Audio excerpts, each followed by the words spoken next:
Então, esse foi o capítulo 9. Hoje, nós vamos entrar no capítulo 10. O capítulo 10, eu não sei se eu vou conseguir terminar hoje, acredito que não, porque ele é um capítulo que ele tem uma extensão, né? E uma ligação com o Antigo Testamento, e hoje eu faço questão de ler algumas passagens que foram citadas aqui pelo apóstolo Paulo. Então, pode ser que a gente trabalhe ali até uma parte que eu já mais ou menos coloquei aqui para nós trabalhar, e provavelmente a gente termine esse capítulo 10 na semana que vem. O capítulo 10 vai falar, se o capítulo 9 falou do passado, o capítulo 10 vai falar do presente. Se o capítulo 9 falou da eleição, porque lembra no capítulo 9 que falava a respeito de um povo de Israel dentro do povo de Israel? Lembram disso? Que lembram a indignação, a tristeza, o sofrimento de Paulo? Como Paulo diz, olha, eu ando em muito sofrimento, sofrimento contínuo, porque os meus irmãos, porque a nação de Israel, porque os judeus, aqueles que eram da lei, aqueles que o Cristo foi dado para eles, eles não entenderam. Isso me dá uma tristeza muito grande, a ponto de eu querer até, quem sabe, ser amaldiçoado e sair desse ambiente de salvação, se isso fosse possível. Mas como no capítulo 8 diz que nada pode separar a gente do amor de Deus, isso era impossível, mas Paulo estava querendo trazer ali uma figura da sua tristeza. Por que que os irmãos dele não tinham a mesma oportunidade que ele estava tendo? E aí ele começa a discorrer e começa a falar dessa eleição, da promessa. Fala ali de Isaac, fala de Ismael, fala principalmente de Esaú e de Jacó, que são filhos de Isaac com Rebeca, que o maior serviria o menor, haveria ali uma troca ali daquilo que era lógico. Jacó, que era o enganador, que era o falsário, que era aquele homem que de caráter muito retrógrado, esse homem aí era o homem que era filho da promessa. Tanto é que o nome dele, quando foi transformado o nome dele na caminhada processual de transformação e de salvação de Jacó, o nome dele se torna Israel, que é o nome da nação do povo de Deus.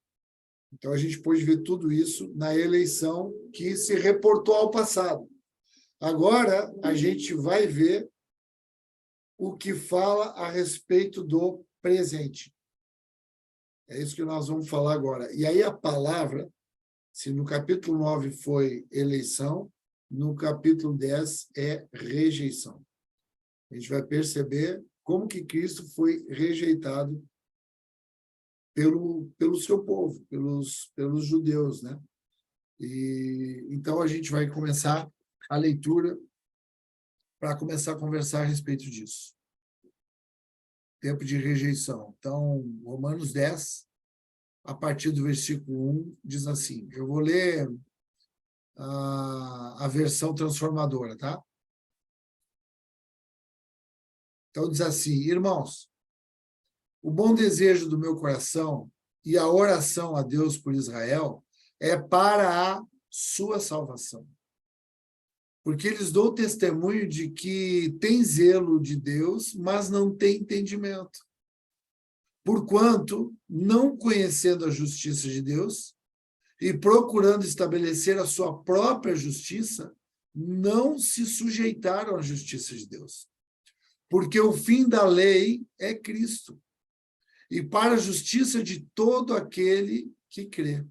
Ora, Moisés descreve a justiça que é pela lei, dizendo, o homem que fizer estas coisas viverá por elas. Mas a justiça que é pela fé diz assim, não digas em teu coração, quem subirá ao céu, isso é, a trazer do alto a Cristo, ou quem descerá ao abismo, isto é, tornar a trazer dentre os mortos a Cristo, mas que diz, a palavra está junto de ti, na tua boca e no teu coração.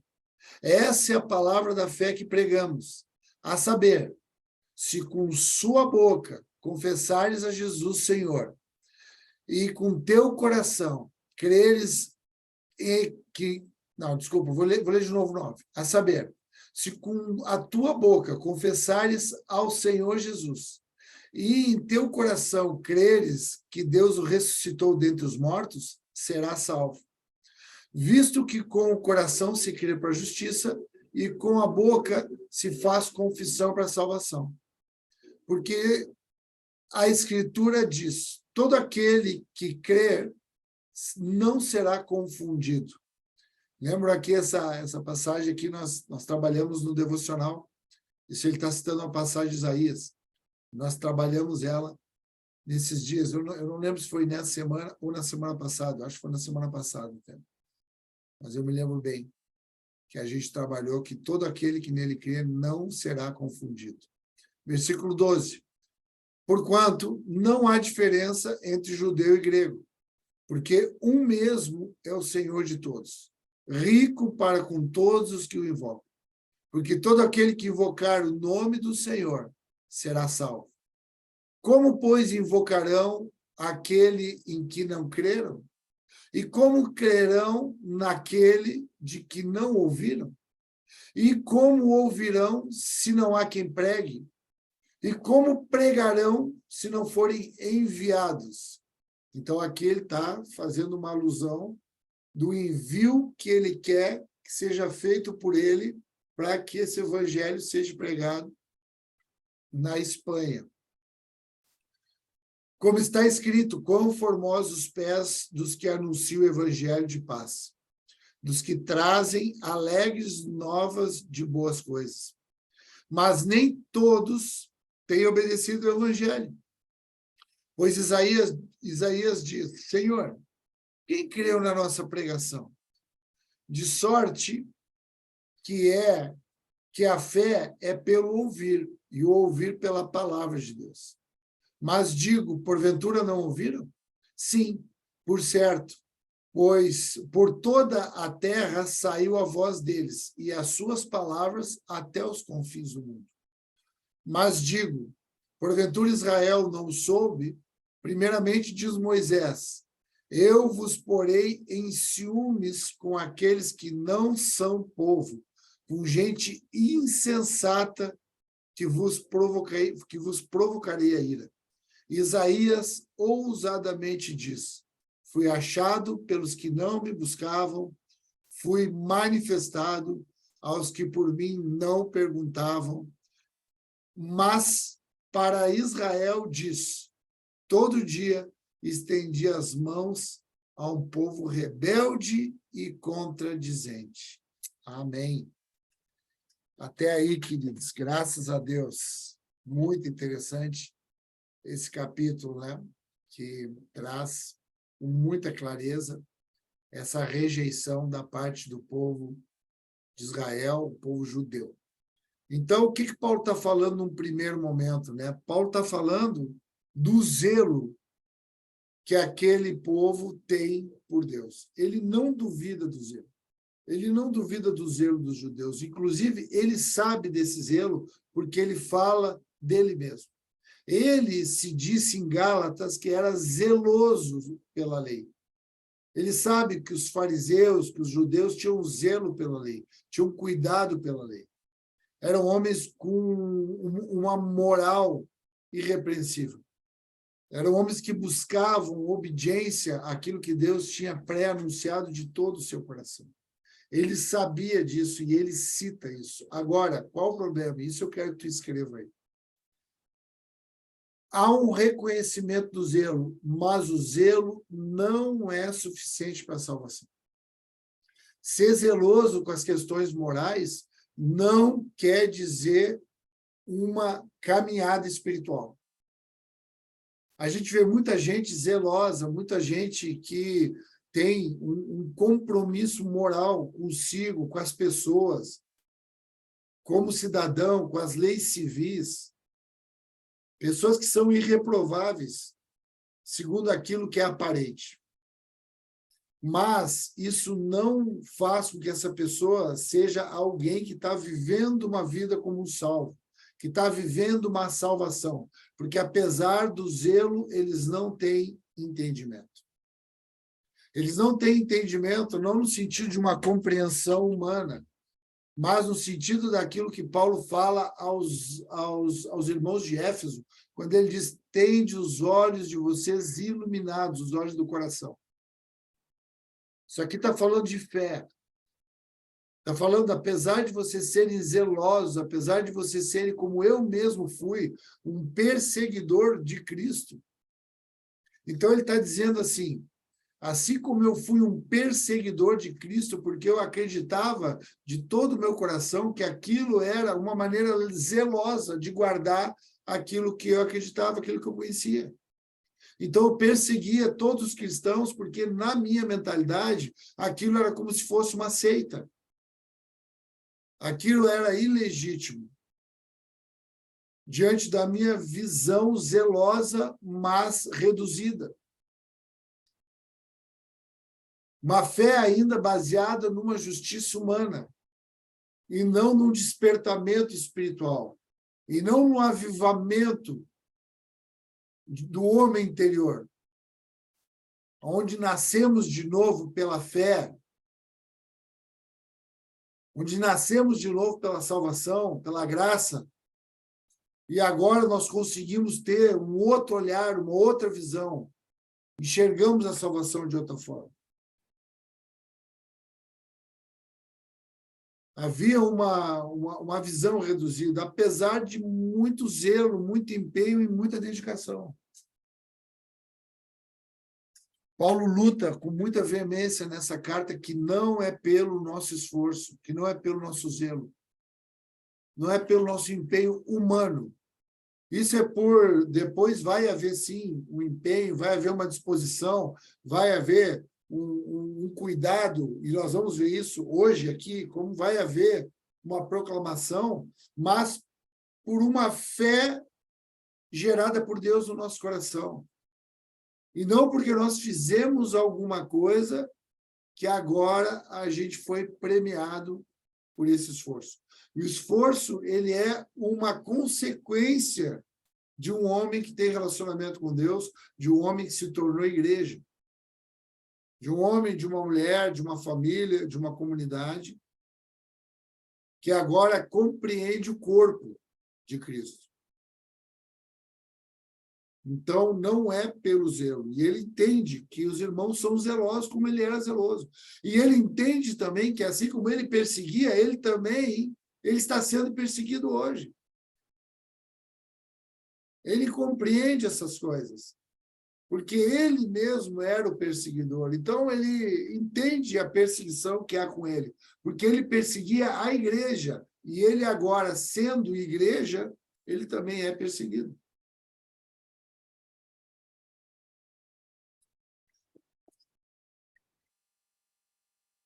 Ele é mal interpretado. Ele não é entendido.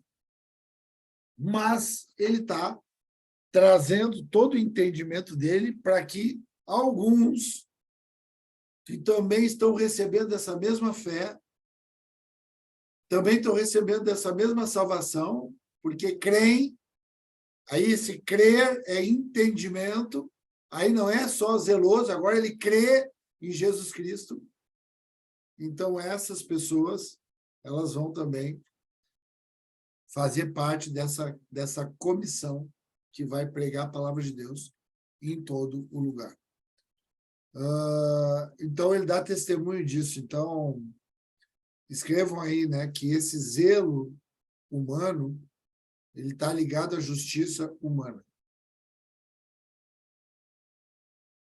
E o entendimento pela fé nos leva à compreensão da justiça de Deus. Então, o zelo, que é um comportamento humano, é a justiça humana. Agora, a fé, que conduz a graça até nós, que nos leva à salvação, agora nos dá a condição de entender que nós somos a justiça de Deus. Porque a partir da vontade dele nós somos eleitos. Por isso que a rejeição do povo de Israel é por desconhecimento dessa realidade. Essa realidade ficou oculta, o entendimento para os olhos daqueles homens.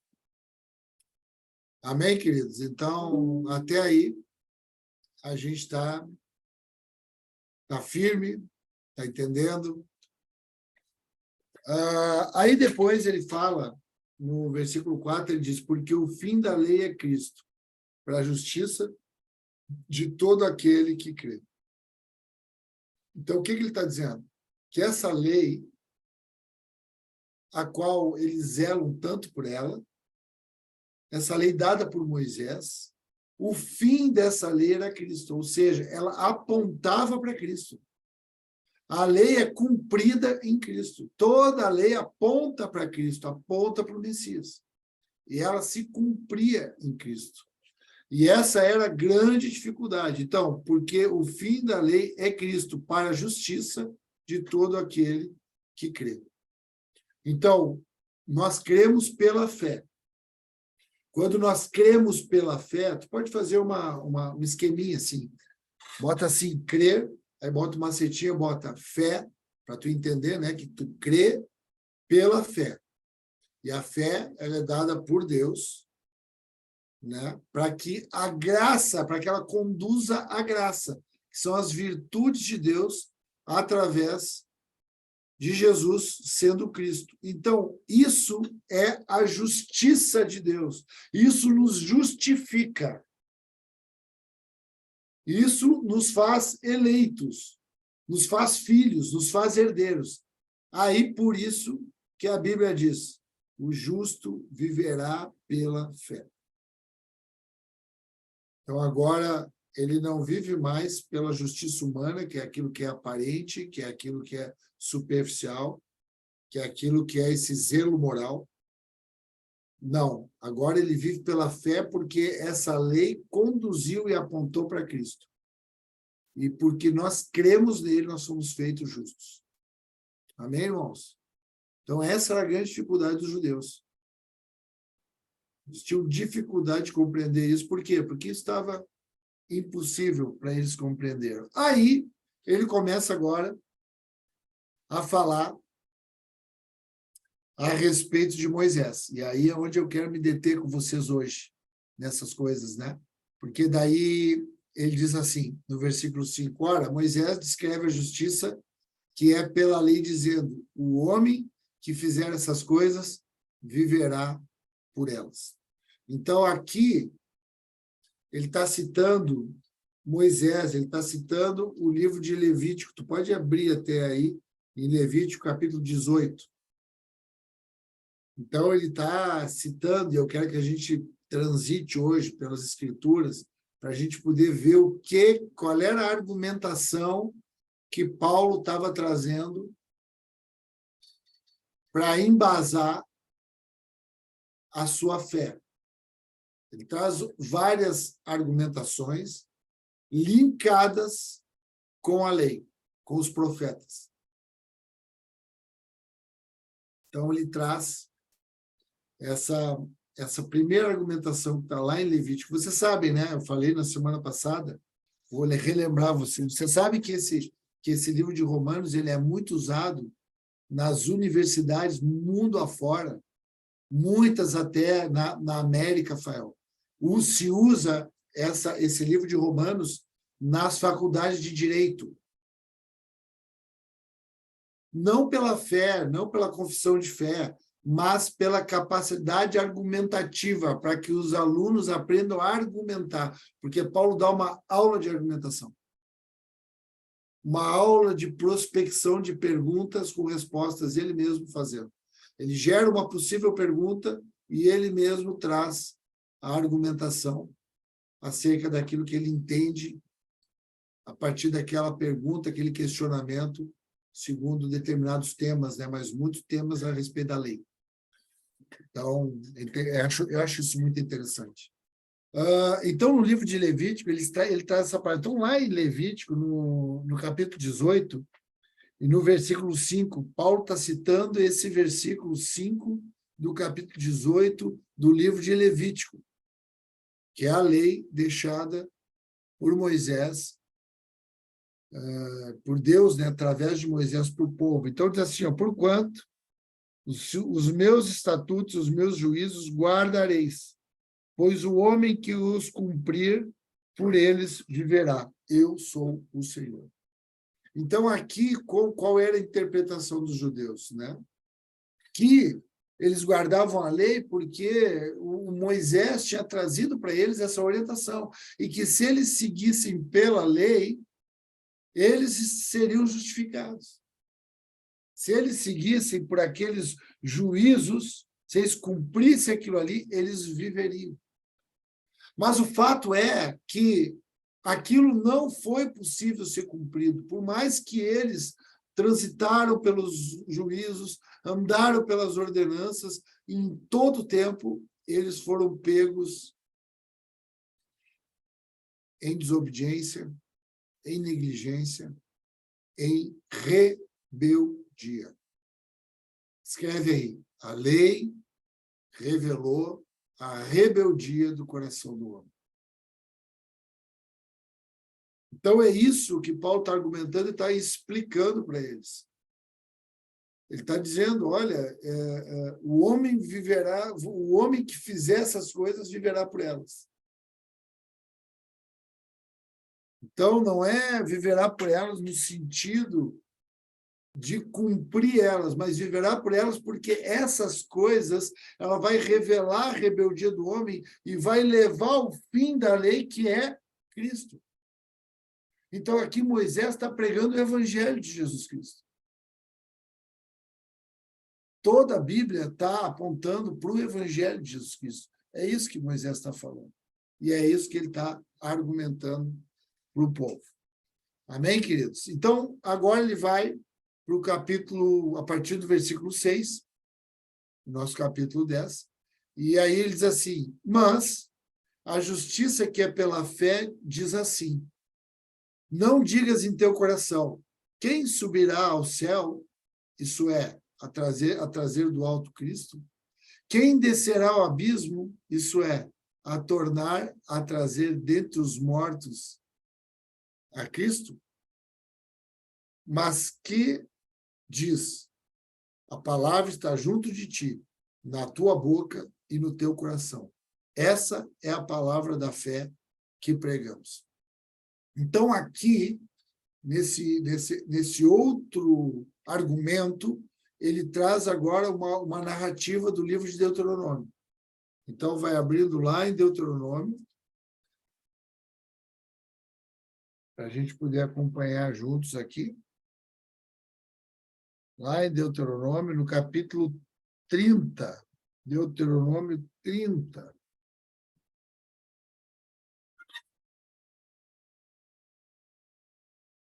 Deuteronômio 30. Vamos ler aqui do versículo 11 até o versículo 14, que é essa passagem que Paulo está citando. É essa passagem agora que é o segundo argumento de Paulo a respeito de o evangelho que ele está pregando. Ele está querendo dizer que o mesmo evangelho que eu estou pregando é o evangelho que Moisés pregou e é o evangelho que os profetas anunciaram, porque esse evangelho ele vem transitando por toda a terra, em todo o tempo, em todas as gerações. Esse evangelho de Jesus Cristo, ele começou na lei, e o fim da lei era Cristo. Então, no capítulo 30 do livro de Deuteronômio, diz assim, acompanha comigo. Ora, esse mandamento que hoje eu te ordeno, não te é difícil demais, nem está longe de ti. Não está nos céus para dizeres, quem subirá por nós aos céus? Que nolo diga e nolo faça ouvir para que o cumpramos? Nem está do outro lado do mar, para dizer quem atravessa por nós o mar, para que nolo traga e nolo faça ouvir, para que o cumpramos? Pois a palavra está muito perto de ti, na tua boca e no teu coração para a cumprires. Então, agora Paulo, no segundo argumento dele, ele traz agora essa questão que Moisés falou. Então, quando Moisés falou, essa palavra está muito distante da gente, essa palavra ela não é difícil, ela não está longe de vocês, para vocês cumprirem. Agora, quem é que vai trazer essa palavra? Aí ele está falando de Cristo novamente. Então, ele está dizendo que quem trouxe essa palavra foi Cristo. Quem trouxe essa verdade para os nossos corações foi Cristo. Então, ele está dizendo quem é que pode trazer essa palavra para nós. Lá do alto, quem é que traz essa palavra? Quem é que traz lá do abismo, lá das profundezas, lá daqueles lugares inacessíveis? Quem é que pode trazer? Ele já estava anunciando, Cristo vai trazer. E vai depositar essa palavra muito perto da gente, no nosso coração. E eles estavam tentando ainda buscar essa palavra, trazer essa palavra, esperar essa palavra, vindo de um lugar distante, tentando buscar com coisas, com sinais. O judeu, por que o judeu procurava um sinal? O judeu queria um sinal. Sabe que Nicodemos, no capítulo 3 do Evangelho de Jesus Cristo, segundo o apóstolo João, Nicodemos, um homem, vai na presença de Jesus à noite, diz para ele, esses sinais que o Senhor faz só pode ser vindo de Deus. Em outros momentos, os fariseus se chegavam a Jesus e pediam para ele, Jesus, o Senhor pode fazer um sinal? Qual o sinal? Aonde que está o reino de Deus? Então, isso era uma aflição do coração. E o sinal que eles tiveram era a cruz. Por isso que a cruz foi um escândalo para os judeus. E foi loucura para os gentios, porque os gentios não queriam sinal, os gentios queriam sabedoria. Os gentios queriam explicação filosófica. E aquilo foi loucura. Os judeus queriam um sinal. Porque eles estavam acostumados com sinais, sinais do Egito, sinais no deserto, sinais na entrada de Canaã. Eles viram um Deus que dava sinais, mas agora não era mais sinais. Agora o reino de Deus viria dentro do coração. É o que Jesus responde para eles. O reino de Deus, ele não é de forma visível. Ele está dentro do coração de vocês. Do coração de quem? Dos eleitos. Então, aqui ele está dentro do teu coração. Muito perto de ti. Essa era a argumentação.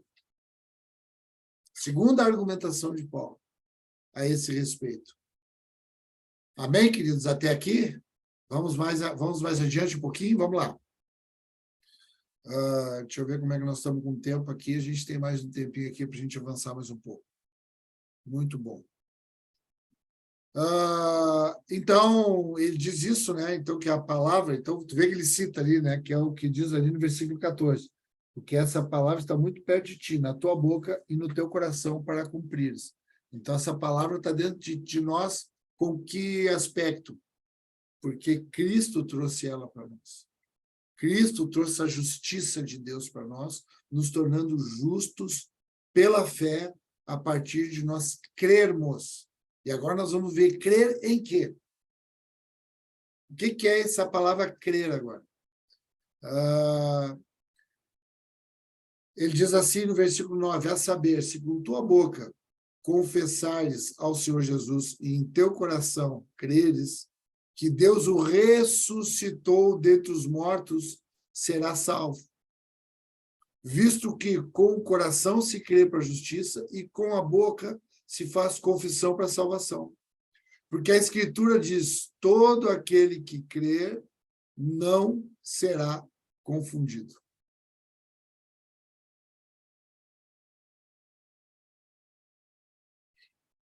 Todo aquele que crer não será confundido. Versículo 12. Porquanto não há diferença entre grego e judeus, porque o mesmo é o Senhor de todos. Rico, como algumas versões falam, generoso, né? Age com generosidade para com todos que o invocam. Isso é uma palavra que a gente vai trabalhar agora aqui. Porque todo aquele que invocar o nome do Senhor será salvo. Então, queridos, ele fala, na segunda argumentação dele, usando o livro de Deuteronômio, no capítulo 30, a partir do versículo 11 até o versículo 14, ele fala, ó, isso já foi trazido, Cristo vai trazer isso e vai depositar no nosso coração. Depositando isso no nosso coração, o que vai acontecer? Vai haver uma confissão. Então, esse é um versículo, né, muito chave para a gente poder falar para as pessoas, né, para a gente poder dizer para as pessoas, né, olha, se tu crer no teu coração, se tu confessar com a tua boca, tu vai ser salvo. Mas não só a título de uma oração no sentido litúrgico, isso precisa ser uma realidade ocorrida no coração. Isso está muito ligado com o batismo. Porque o batismo é a confissão pública, né, de fé, daquilo que foi gerado no coração, daquilo que foi imputado como justiça, a fé. Abraão creu, e isso foi imputado como justiça. Então, essa confissão, esse coração que crê, esse coração que foi salvo, esse coração ele confessa, ele proclama, ele fala, ele anuncia, ele prega. É isso que Paulo está dizendo. Sabe o que eu quero, meus irmãos? Eu quero ir lá pregar. Eu tenho pregado em muitos lugares. E eu quero ir lá anunciar também lá na Espanha agora. Sabe por quê? Porque o meu coração queima com essa justiça, porque eu creio nessa justiça e a minha boca precisa confessar, precisa falar. Sabe que em Atos, no capítulo 3, tu pode ler isso aí num outro momento, esse capítulo muito lindo de Atos, que ali foi o momento do derramamento do Espírito Santo, o avivamento, que isso é descrito no capítulo 2 de Atos, que já tinha sido pré-anunciado pelos profetas, e nós vamos falar um pouquinho agora disso também. João e Pedro se movimentavam fazendo coisas incríveis, curaram um coxo que estava à porta do templo em Formosa, pedindo esmola, e Pedro disse, olha, dinheiro não tem, mas o que eu tenho te dou, levanta e anda. E esse homem é curado, e a partir dessa cura eles começam a ser perseguidos, e chega um momento que eles chamam Pedro e João e proíbem, vocês não falem mais. Parem de falar desse Jesus Nazareno, parem de fazer essa confusão que vocês estão fazendo na cidade. E aí Pedro fala que é impossível deixar de falar aquilo que temos visto e ouvido. O coração queimava. O coração fervilhava. O coração ele era efervescente. E aquilo ali precisava ser anunciado. É isso que um salvo faz, queridos. Um salvo tem o coração queimando. Um salvo tem o coração grato. O salvo, ele não tem controle sobre si mesmo. O salvo, ele tem que pregar. O salvo, ele prega no trabalho, ele fala na família, ele fala na vizinhança, ele fala na escola, ele fala em todo o tempo, ele prega no tempo e fora do tempo. Para ele não há tempo, porque o coração dele queima. Ele creu profundamente no coração. E isso faz com que ele confesse com a boca dele, com que ele pregue, com que ele desenvolva a vocação, o vocal. É o vocal em ação. Falar em ação. É a vocação. Pode escrevendo essas coisas aí que eu acho muito importante. Esse coração que queima. Vai lá em Atos 13, 4. Porque aqui nesse momento a gente vê ali duas citações também do Antigo Testamento. Se nos momentos anteriores nós citamos ali as citações de Paulo, que levou aqueles homens ao Pentateuco, ao livro de Levítico, que é o livro escrito por Moisés, e levou também eles ao livro de Deuteronômio, que também é o Pentateuco. O Pentateuco são os 5 primeiros livros: Gênesis, Êxodo, Levítico, Números e Deuteronômio. Levou eles lá para poder entender que eles estavam falando do Cristo, agora ele leva aos profetas. Ao profeta Isaías, quando ele diz ali, no versículo 11, ele diz: todo aquele que nele crê não será confundido. Todo aquele. Ele fala de Isaías, como nós falamos, né, Isaías. E depois ele diz no versículo 13 de novo: todo aquele que invocar o nome do Senhor será salvo. E aqui ele cita o profeta Joel, no capítulo 2, quando ele diz: nos últimos dias derramarei do meu espírito sobre toda a carne, que é o que acontece em Atos dos Apóstolos. É esse derramamento, esse batismo do Espírito Santo, irmãos, que gera fé no coração da gente, que faz com que uns se sintam como eleitos e outros rejeitem. Aqueles que deveriam aceitar, rejeitaram. E aqueles que não tinham nenhuma oportunidade foram enxertados na videira verdadeira, eu e tu. Todo aquele que nele crê não será confundido, todo aquele que invocar o nome do Senhor será salvo. Essa palavra invocar, eu quero que tu escreva aí. Invocar quer dizer clamar profundamente. Clamar profundamente. Pedido de socorro. Súplica desesperada. Porque esse que invoca o nome do Senhor, e aqui a gente precisa entender isso, porque às vezes a gente pensa assim, ó, e isso é o equívoco do judeu. Ele pensava assim, ó, se eu invocar, se eu fizer alguma coisa, aí eu vou ser salvo por aquilo que eu faço. Aqui não é isso. O que está dizendo é o seguinte: porque tu foi salvo, agora tu vai passar a invocar o nome do Senhor, a ter um coração humilde, humilhado. Vai ser dependente do Senhor completamente, irrestritamente, incondicionalmente. Alguém que tem uma vida clamando, pedindo socorro para o Senhor, suplicando. Esse é o salvo. Ele que invocar será salvo, não é no sentido de completar uma salvação. Esse que invocar o meu nome será salvo. Ele vai completar, não é? Vai começar a salvação a partir do clamor dele. Dá para entender isso, irmãos? Se não der para entender, a gente conversa agora daqui a pouquinho, um pouquinho. Mas está dizendo isso: será salvo no sentido de já começou a salvação, agora ele ganha uma vida de invocação, de súplica, de clamor, de pedido de socorro todo dia. Senhor, me socorre, Senhor, me ajuda, Senhor, eu preciso de ti, Senhor, não permite que a minha carne prevaleça. Eu careço da tua misericórdia, que se renova a cada manhã, o teu consolo, o teu espírito me guiando em toda a verdade. É gente que anda assim, continuamente. E assim ele vai completando, vai sendo salvo, vai sendo conduzido a uma maturidade de compreensão do que é um salvo, responsável pela proclamação, pela pregação.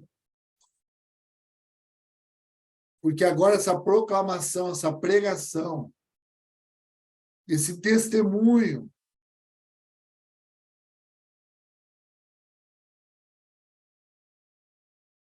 ele vai fazer com que muitas pessoas também se convertam. A partir do Espírito na vida dele, vai convencer muitas pessoas. E aí, nesse momento, não há mais diferença. Nesse momento, grego e judeu é a mesma coisa. Não há mais diferença, não há uma salvação, um evangelho pregado para os judeus e o outro evangelho pregado para os gentios. Por isso, irmãos, que a lei se cumpre em Cristo. Cristo amplia a lei. Leva os judeus até aquele lugar para que agora isso se amplie. Por isso que há muitos judeus que não aceitam, mas há judeus também que aceitam, e há muitos gentios que aceitam, e há muitos judeus que não aceitam. Há muitos gentios, desculpa, que não aceitam. porque agora é pela vontade e pela justiça de Deus. Mas agora essa salvação está aberta para todos. Alguns vão rejeitar, alguns vão se rebelar contra essa verdade. Isso não está no nosso coração julgar, mas está no nosso coração aceitar e proclamar que nós aceitamos e proclamar que para todas as pessoas há essa oportunidade, sem exceção. Não há mais distinção, escreve isso. O Evangelho de Jesus Cristo, que é o cumprimento da lei, faz com que não haja mais distinção, não há mais exceção, não há mais acepção. É um pai amoroso, cuidadoso, que liberou tudo aquilo que ele tinha para todas as pessoas.